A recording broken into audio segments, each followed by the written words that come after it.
Capital Views is sponsored by Northrim Bank, Alaska Oil and Gas Association, ConocoPhillips, and Linden.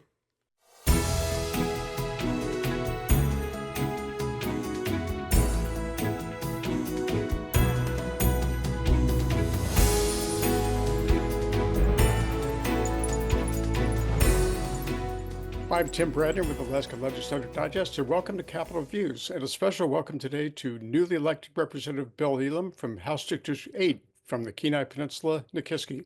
Thanks for joining us, Representative Elam. Hey, Tim. Thanks for having me on. Glad to be able to join and share. Well, the first thing I'd like to do is we like to find out a little bit about you and what you've done, your background. Then we could talk about the district. Yeah, absolutely. So Bill Elam, House District 8. I've been living on the Kenai Peninsula for quite a while. I have a wife and three young boys. And so my children are 11, 9, and 6, three boys. They're keeping my wife quite busy while I'm down here getting to serve. I've been able to serve from the Kenai Peninsula Borough Assembly for a couple of terms where I was the school district liaison. I did a lot with roads and emergency services. My day job, just to kind of go through the resume a little bit, has been technology and infrastructure, telecommunication systems. That's what has paid the bills up until this point. And I actually work over at the hospital there in Soldotna. Roads are a big issue in Kenai, big district, school busing, all those kinds of issues. Um, is there what particular sort of issues with road problems are you having this year? Things you'd like to do? Yeah, absolutely. The Kenai definitely has. We have a lot of roads and longer stretches, and so we have kind of a bottleneck between Anchorage and the peninsula in that the Seward Sterling Highway is one of the bigger projects there, and so Cooper Landing bypass, the work going on over towards Moose Pass down to Seward, and then also the bypass there in I'm sorry, not the bypass, but the spur highway there in Kenai. Those are three big projects. And then, going south into Homer, which is outside of my district, but important to many of the residents of the Kenai Peninsula. Those are all areas that are always of high importance. A couple of things that, they always kind of take a look at and keep an eye on is particularly the stretches through, say, Cooper Landing, and then also when we get up into Silvertip, the passes where the snow and ice and everything all builds up, and so that's all very important areas of the peninsula for the highway for my people down here on the peninsula. Well, it gets pretty busy on that highway, particularly during the summer with all the visitors. I did want to ask you about your district. Maybe just describe it, the geography, and what communities are included.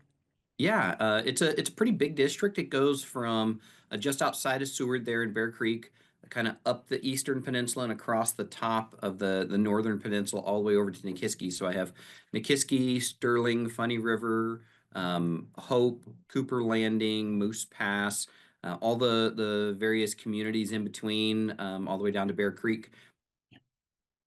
Um, well, one thing that strikes me coming from Nikiski, that's the industrial heart of Alaska. At one point we had the LNG export plant operating, the fertilizer plant, as well as the refinery, which is still operating. But is there any prospects for getting the fertilizer plant going again? Well, have you heard? You're right. Industry is a big issue throughout the district, ranging from Cook Inlet natural gas to the electric generation that we have. We have Bradley, the lake there that's generating a lot of hydropower. We also have a big chunk of the rail belt. Agrium, the old fertilizer plant out there, once liquid natural gas, hopefully the pipeline that we're looking at there from the North Slope, that's going to be the biggest issue. Is if once we can get a solid supply of natural gas, then that opens up a lot of other gates for energy, for other industries. We've got the refinery, just lots and lots of stuff down there. So it's very industry focused. But at the same time, we also have a lot of fisheries. And so I have a lot of tourism related fisheries where we have guides and sport fishing along all of the Kenai River, and then we have Cook Inlet, uh, set netters. We've got the drift fleet, the cannery. I mean, we have a very wide range of it. Lots of hospitality.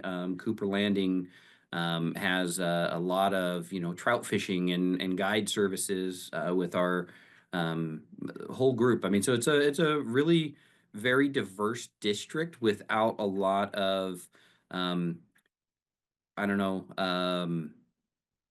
It's all spread out, so it's not specific, but it is very industrial and tourism. Those are two big areas for us, and then we have a lot of healthcare as well. And so the hospital down there draws in a really wide variety of medical needs as well throughout our community. So yeah, we have a lot of things going on. It's a pretty cool place to live. Yeah, I could realize that. Just thinking of the diverse interests of the fishing community, you cover all the bases, set netters to commercial fishing. What are the cooking runs look like these days? Is the fishery pretty healthy? You know, the King run in particular is I would definitely not say that that's healthy. The Reds haven't been too bad, but we've watched real steady declines in the silvers and in the king fisheries, and so that's a very popular topic around our place. Is how do we make sure that we aren't decimating the runs of all of the fish? And so you're right. It can lead to some tense conversations. It's Upper Cook Inlet, so fishing can be a hot topic over there. But at the end of the day, I think one of the biggest things that everybody really wants to do is make sure that we have sustainable yields that are going to be coming in for generations to come. We don't want to see the fisheries go away. And so how do we kind of thread that needle between all the various types of gear and uses for ultimately making sure we have fishes for a long time to come. Well, it all ties together to there's a direct connection between the health of the fishery and the tourism industry, visitors coming down. Um, you just see all the trucks coming from Anchorage down there on the weekends. Yeah, we have Yep. a tremendous amount of tourism that comes out, and our guide services, our lodging services, lots and lots of small businesses really is what you're looking at there. In addition, you have the commercial fleet, and it's families and businesses, lots of small businesses there as well, and so that drives multiple industries that all kind of cross over and have kind of a shared resource that we're all working to try to work together on. So like I say, it can lead to some tense conversations, but they're good subjects, and we need to just work through these issues and get the fish back up so that we can have some kings in the river again. Well, on the other hand, diversity in fisheries and other things is healthy too because it spreads out risk. And at any rate, thank you very much, Representative Elam. It's good to have a talk, and hopefully we can continue the conversation. Absolutely, I appreciate it, and thanks for reaching out. Yeah, thanks for joining us. Thank you. This is Tim Bradner with Legislative Digest, and thank you for joining us at Capitol Views.